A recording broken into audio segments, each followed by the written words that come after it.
Now, Ember Moon, so what did family think about this? Because you're going to college, and obviously they want to see you get a higher degree, I would guess. So, yes. And then you decide, look, this is my passion, this is my love, I want to be in pro wrestling. My parents are really successful in what they do. My mom is a respiratory therapist, and my dad is a metrologist. So I have no idea what that is. For years, I didn't know what it was, and I still don't think I know what it was, but he has a degree in it, and it requires working with machinery and breaking stuff and building stuff. That's about the extent I have. Someone smarter out there probably knows. But my parents were super successful. They did go to college. They did get out of the house. But when I basically made the decision to stop going to college and wrestle, it wasn't so much accepted. Because one, they were trying to figure out, wait, well, on the indies, you're making 30, 40 bucks starting out. You know, you're driving basically losing money. And it's one of those things that, at first, I don't think they really understood. They always have supported me in everything they do. I just don't think that they understood it. And I think they were angry that I did drop out of college to basically go pursue wrestling. But we came to a compromise. And it was, I worked to support my habits and myself, and I got the boot right out the door. So I did, and I learned how to be independent. And a lot of people would be like, oh, my parents didn't support me, but my parents didn't care. But they wanted me to learn a lesson. And either it's you're going to survive or you're going to fail. And if you fail, you know what the result is. You're going to go back to university.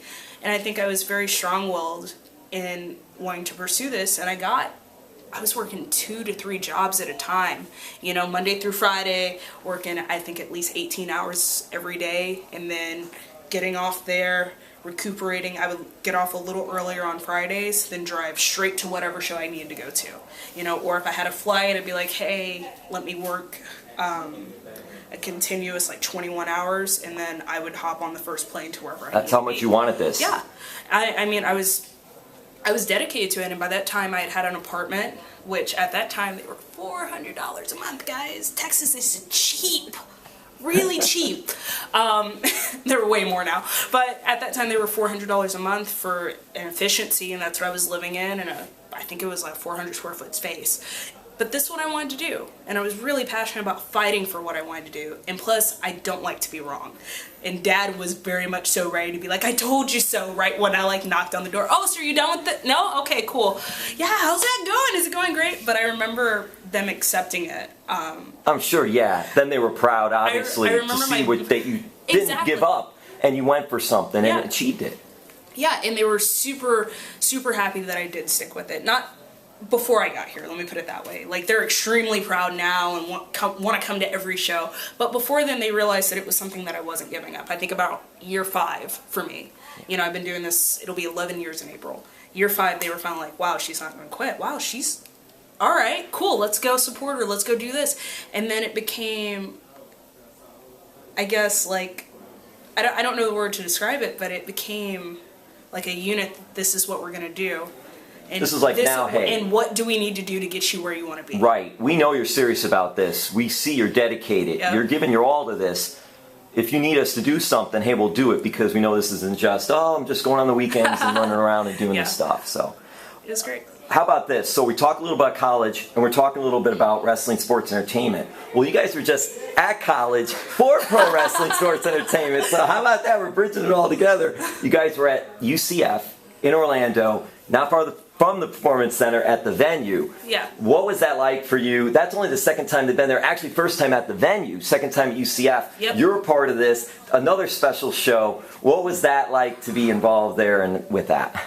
I remember the first time we got to do UCF, and the crowd was just ecstatic and electric, and they were just roaring every single time. And I remember the first time I wasn't on the card, and I wasn't wrestling that night, and I was so upset because they were so awesome, they were so rowdy.